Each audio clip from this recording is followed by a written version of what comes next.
povo, quem gosta de literatura, vem comigo aqui com o professor Jordano Valente Haad e vamos ver o último movimento estudado para vestibulares, para Enem, para concursos, pós-modernismo brasileiro. Vamos lá. A gente vai falar hoje de concretismo. O que vem a ser o concretismo? Ele começa a despontar no Brasil com a publicação da revista Noi Grande, que na verdade era um nome atribuído ao grupo, né, que criou essa revista, né, que são os três maiores poetas do concretismo: Delcio Pignatari, Haroldo de Campos e Augusto de Campos. Essa tríade, né, ficou famosa com esse tipo de linguagem, de texto, e por serem os conhecidos como Noi Grandes, acabaram criando até essa revista para publicar, né, suas obras. Porém, fixa-se no Brasil com a Exposição Nacional de Arte Concreta, em 1956, no Museu de Arte Moderna de São Paulo. Vamos dizer que foi o ápice desse movimento. As poesias concretas trazem também novas formas de expressão. Por quê? Elas valorizam a forma, só que através da comunicação visual. Valorização da forma a gente vê em vários movimentos da literatura, desde barroco, nós vemos no classicismo, humanismo. Mas o que diferencia aqui no concretismo? Nós observamos que elas trazem, além dessa forma textual, também nós vamos perceber que há uma coisa diferente de todos os movimentos literários que nós vemos até agora, porque ela também se preocupa com o visual do poema. Esse é um detalhe diferencialíssimo de qualquer outro movimento de literatura. Ou seja, a comunicação visual, como diz aqui no texto, ela sobrepõe-se ao conteúdo. A visão mais importante do que o conteúdo. O poema da poesia concreta é chamado de poema objeto, por causa dos recursos estilísticos adotados. Estilístico vem de estilo, o estilo do poeta, o estilo que ele quer apresentar esse poema à sociedade, do jeito que a sociedade precisa ver, vamos dizer assim. É através do visual que eu vou chamar a sociedade para entender literatura, vamos dizer assim. E como eram esses recursos estilísticos? Eles procuravam a eliminação de versos, ou seja, não é que fossem versos brancos, não é isso. Mas o poema não era grande e normalmente ele era atribuído a uma forma. Então essa forma é que fazia a criação, digamos assim, visual do poema. Havia uma grande preocupação estética do poema e não apenas literária ou mesmo linguística. Os poemas concretos possuem carga semântica, ou seja, podem aparecer poucas palavras, às vezes repetição de palavras, mas nada é à toa, nada está ali por acaso, aquilo ali não está para brincar com vocês, não. Vem trazendo muitos significados e só um leitor realmente atento vai perceber sutis informações, detalhes de quem vive na realidade e quer declarar isso através do poema, através às vezes de uma única palavra. Mas diferencia-se por enfatizar o conteúdo visual e sonoro das palavras. Às vezes você vê um texto, como é que ele pode ter sonoridade? Dependendo de como você o lê. Então o texto no pós-modernismo, no concretismo, ele pode até mesmo chegar a ter isso, um peso sonoro. Como característica desse tipo de poesia, ele trabalha com a forma, com o espaço do papel. Poesia sem preocupação social. Não estava ali para denunciar problemas sociais. Possui caráter experimental, ou seja, não existe uma forma fixa. Cada autor apresentava o seu poeta no seu bem entender, como bem gostaria que tivesse sido apresentado. Nada é fixo, não existe uma forma a ser seguida. O poema transforma-se em objeto visual, valendo-se do espaço gráfico como agente estrutural. Uso dos espaços brancos, de recursos tipográficos, etc. Em função disso, o poema deverá ser simultaneamente lido e visto. Ou seja, é um poema arte, vamos dizer assim, né? Um poema que está ali para ser visualizado, né? Não basta só querer interpretar como os outros. Tem que procurar primeiro entender. Então, vamos a esse poema da forma de uso do José Lino Grünewald. Forma, reforma, desforma, transforma, conforma, informa, forma. Repara que o texto em si, como eu falei antes, ele não é longo. É um texto curto, é um poema muito direto, possui forma, como se fosse aqui um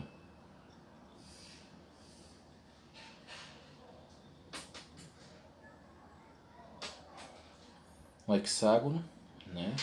Forma 6 lados. Então ele possui uma forma geométrica. Daí você vê que o poema começa e termina com essa palavra, forma. Né? Se formos trabalhar com recursos linguísticos, nós temos um radical, uma raiz, que é a palavra forma, e nós temos os prefixos, que é o que essa forma inclui, o que essa forma faz. O que eu posso conseguir com essa forma? Com uma forma, eu posso conseguir uma reforma. Com uma disforma, é um neologismo, mas ele tem a ver com a questão de desfazer uma forma, que é diferente de transformar, né? Transforma, a questão apenas de mudar. Conforma, repara que está com a letra N, que vem de conformidade. Informa, forma. Conforma e informa, elas estão mais relacionadas com o quê? Com o dia a dia. Com a questão de tolerância, com a questão do povo estar mais informado das coisas que acontecem, não alheio a isso por não gostar de ouvir a verdade. Repara quanta coisa eu posso interpretar, eu posso devanear aqui com algumas palavras, com um pequeno poema como esse. Isso é o pós-modernismo. Vamos ao próximo. Lembra de uma das características, a questão de você perceber quando o poema apresenta sonoridade? Como é que eu vou ler esse poema? Eu vou ler como velocidade. Então, ele possui uma forma, a forma de um V, a forma de 2 triângulos. O que é mais importante? O mais importante é que eu estou sempre com pressa, sempre correndo, sempre veloz. Então, quando eu vejo esse poema, eu também posso traduzir o quanto está a sociedade humana hoje em dia, a sociedade tecnológica. Tudo que importa na tecnologia é que ela seja mais rápida, mais eficaz, mais veloz. E isso tudo eu trabalho, o Ronaldo Azeredo, ele trabalha isso aqui nesse poema. Ele faz como se fosse um acróstico aqui no último, em que está escrita toda a palavra, velocidade. E nas outras é como se fosse uma sombra, né? Uma repetição, né? Do como essa palavra é forte e o que ela transmite. A velocidade, nessa época aqui que foi declarado, é como a indústria brasileira estava crescendo. A indústria automobilística, com a chegada das primeiras montadoras em São Paulo, os primeiros carros a circular pelo Brasil. Então, isso tem a ver com também mudança que o Brasil estava passando naquela época, continua passando até hoje. né? Então, velocidade não é só questão de correr por correr ou de alguém apostando com alguém. Não. A velocidade ela tem vários significados. Ela é uma outra característica concreta, né? Ela não tem apenas um significado. Pode ser o meu dia a dia, pode ser a velocidade da sociedade, pode ser a velocidade do meu raciocínio. Depende de quem vê. E hoje a gente vai terminar com poesia praxis, né? São alguns movimentos que a gente vai ver, alguns tipos de poesia que a gente vai ver no pós-modernismo. Hoje nós vamos ver apenas duas.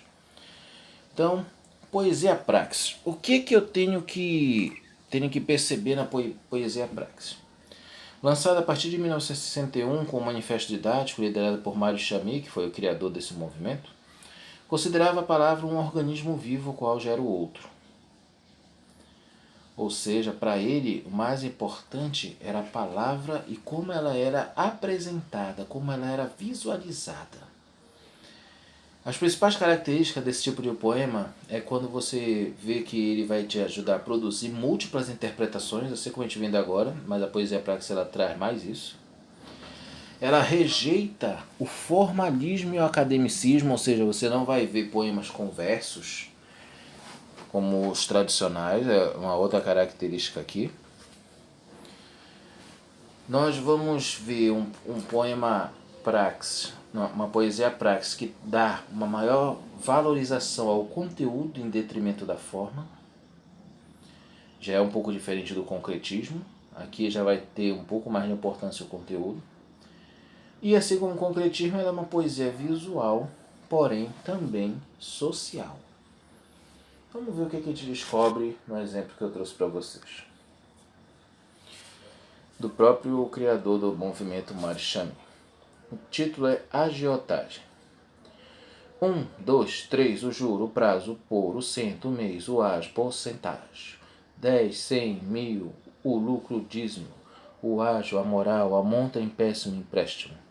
Muito nada, tudo a quebra, sobra, monta, o pé, o cento, a cota, haja, nota, agiota.